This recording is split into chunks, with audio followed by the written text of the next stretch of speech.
कुछ नहीं, कुछ नहीं, कुछ नहीं, रिजेक्ट।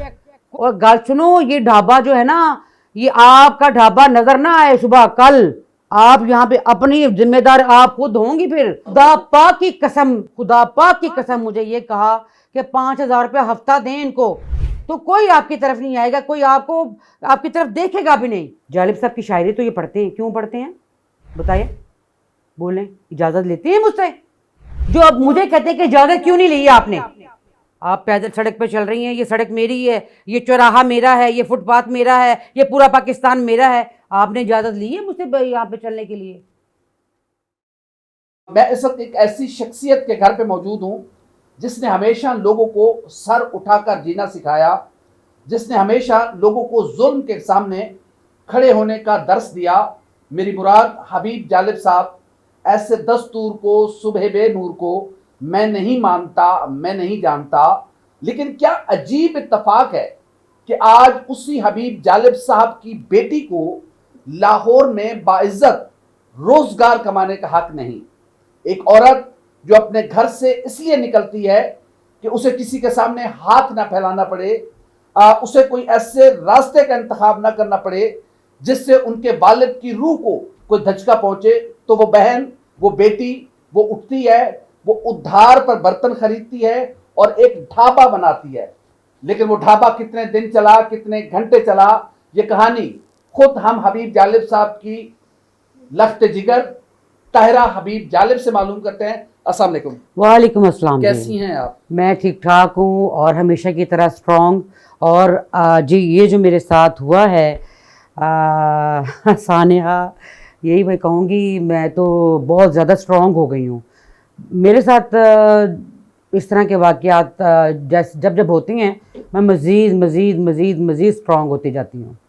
मैंने आपको देखा, आपने पीसीओ पे जॉब की, आपने ड्राइविंग ट्रेनिंग सेंटर की जॉब की, आपने बहुत सारी जद्दोजहद की, और इसलिए की कि आप हबीब जालिब की बेटी हैं, आप सर उठा के चलना चाहती हैं। जी, मैं जालिब साहब की जब डेथ होती है तो 93 में, तो ये सारी जिम्मेदारी मेरे मैं 15 साल मेरी एज होगी या 16 साल, तो मैं मैट्रिक में थी, मैट्रिक मैंने नहीं किया। 2 साल मैंने पीसीओ के ऊपर जॉब की। फिर मादाम ड्राइविंग सेंटर है चुबुर्जी पे, मैंने वहाँ पे जॉब की। फिर मेरी सिस्टर ने मुझे कहा कि तुम ये गाड़ी चलानी आती है, तुम खुद से पैम्फलेट वगैरह वो छपवाओ और अखबार में ऐड दो, आप लड़कियों के घर पे उन्हीं की गाड़ी पर ट्रेनिंग देना शुरू कर दिया करो। 6 साल लोगों ने मुझे पहचाना, मेरे इंटरव्यूज़ हुए मॉर्निंग शो में, मैं अब तक गाड़ी चला रही हूँ।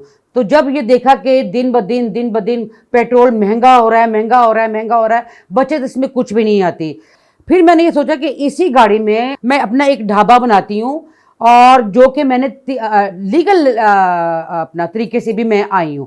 3 जून को मैंने एप्लीकेशन दी, टाउन हॉल गई, डीसी ऑफिस गई, फ़ोन किए, राब्ते किए, किसी ने मेरी बात नहीं सुनी कि मुझे ये जो मॉडल रेडी है ये मुझे दे दी जाए, कोई कैबिन बना के मुझे दे दिया जाए। चीफ मिनिस्टर पंजाब तो कहती है कि मॉडल रेडियां आए लें, हम देने के लिए तैयार हैं। कुछ नहीं, रिजेक्ट, कोई जवाब नहीं। मेरी एप्लीकेशन मैंने फेसबुक के ऊपर लगा दी है मैंने फेसबुक के ऊपर। फिर जब मैंने कि ये सोचा कि घर से पका के गाड़ी में रख के सुजुकी एवरी में सामान रख के लेके जाके वहाँ पे चीज़ें बेच के वहाँ से सारा उठा के वापस लेके आ जाया करूँगी रोज़ाना। मुझे मालूम है कि ये सारा सामान भी आपने क्रेडिट पे लिया? जी, क्रेडिट पे लिया, बिल्कुल क्रेडिट पे लिया। अच्छा, चलो बात करते हैं। आपने पहले दिन आपने ढाबा लगा लिया अपनी गाड़ी में? मैंने ढाबा लगाया और अपना बहुत अच्छा चला, और लड़कियां आई हैं, बच्चियां आई हैं, औरतें आई हैं, मर्द आए, उन्होंने आके बड़ा अप्रिशिएट किया और उन्होंने कहा हमने आपको पहचान लिया, आप जालिब साहब की बेटी हैं, हम आपके इंटरव्यूज़ देखते रहती हैं। तो ये बहुत अच्छा काम किया, ये बड़ी हिम्मत का काम है कि आप यहाँ पे हबीब जालिब की बेटी यहाँ पे ढाबा लगा के खड़ी हुई हैं। तो मैंने उनको कहा मैं मेहनत कर रही हूँ, मैं मजदूरी कर रही हूँ, मैं किसी से मांग नहीं रही, मैं कोई ऐसा काम नहीं कर रही कि जो बदनामी का बाइस बने।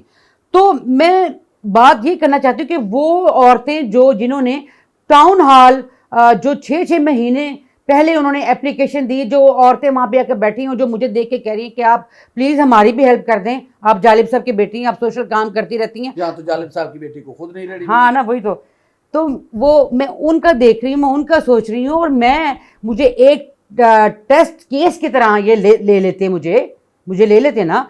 एक दिन मैंने काम किया, और वहाँ पर एक दिन काम करने से शाम जब रात पड़ जाती है, मेरा काम बहुत अच्छा चलता है, तो उधर से बंदे आते कहते ओए गाल सुन, इधर इधर इधर इधर, ये ढाबा किसका है? उन्होंने अपना ना मेरी भतीजी बैठी हुई सारे, मैं फ़ोन सुनने के लिए गाड़ी में गई हूँ, तो मेरी भतीजी ने कहा कि जी ये ढाबा हमने लगाया हुआ है, और गाल सुनो, ये ढाबा जो है ना, ये आपका ढाबा नजर ना आए सुबह कल, आप यहाँ पे अपनी जिम्मेदार आप खुद होंगी, फिर ये ढाबा आपका तोड़ दिया जाएगा, ये चीज़ें उठा के लेके चले जाएंगे हम लोग, और मरियम नवाज साहबा का ये ऑर्डर है। वो जब चले गए तो मैंने कहा अच्छा, मैं सर पर करके बैठ जाती। इधर से बंदा एक आता, कहना बाजी, उनका जो स्टाइल है, मैं उनके स्टाइल में बता रही हूँ, बाजी बात सुने, बात ये है कि आपको नहीं पता इनका, ਉਹ ਤੁਸੀਂ ਕੰਮ ਕਰੋ ਤੇ ਆਪਣਾ ਤੁਹਾਨੂੰ ਕੋਈ ਨਹੀਂ ਪੁੱਛੇਗਾ, ਕੋਈ ਗੱਲ ਨਹੀਂ ਕਰੇਗਾ, ਤੁਸੀਂ 5000 ਰੁਪਏ ਜਿਹੜਾ ਹੈ ਨਾ ਪੈਰਾ फोर्स वाले ਨੂੰ ਦੇ ਦਿਓ, जुबान बंद करो, चुप कराओ, कोई भी नहीं आएगा। यहाँ तो कहा जाता है कि पैरा फोर्स यहाँ बड़ी ईमानदार और दयानतदार। खुदा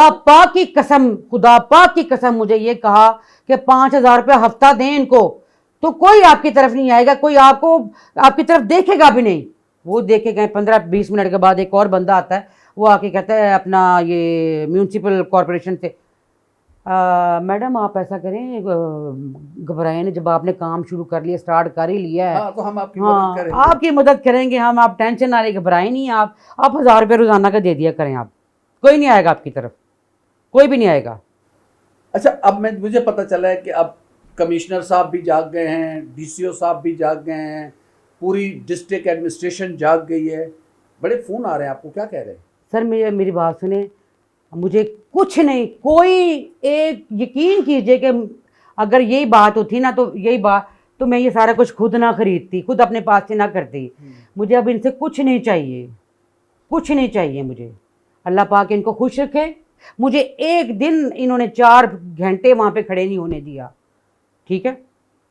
जालिब साहब की शायरी तो ये पढ़ते हैं, क्यों पढ़ते हैं बताइए, बोलें, इजाज़त लेते हैं मुझसे? जो अब मुझे कहते हैं कि इजाज़त क्यों नहीं ली आपने काम करने के लिए, आप बताएं ना मुझे, बोलें।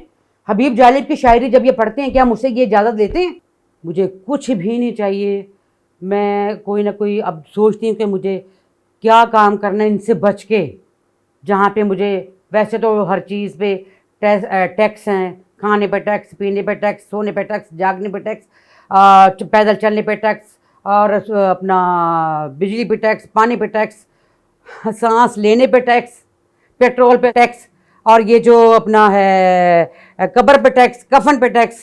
तो फिर ये कैसे घर कैसे चलाएंगे? ये सारा अपने बड़ी एक ख्वाब आपने बुना था, अपने हाथों से एक ख्वाब सजाया था कि मैं ये काम करूंगी, अपना बाइज्जत रोजगार कमाऊंगी, तो कोई ना एक कोई दिन भी नहीं चला। इतने जालिब साहब 93 में उनकी डेथ होती है, तो तब से मैं मेहनत ही करती आ रही हूँ, ठीक है। कोई ना कोई सोचती हूँ ना, इनसे छुप के या कोई अपना भेस बदल के, कि पता ना चले कि मैं जालिब साहब की बेटी हूँ, कि मेरे पर मुझे कोई फिर कहीं ना कहीं पकड़ ना ले, रोक ना दें, ये नहीं करना आपने, ये नहीं कर सकती, हमसे इजाज़त ली आपने, आप पैदल सड़क पे चल रही हैं, ये सड़क मेरी है, ये चौराहा मेरा है, ये फुटपाथ मेरा है, ये पूरा पाकिस्तान मेरा है, आपने इजाज़त ली है मुझसे यहाँ पे चलने के लिए?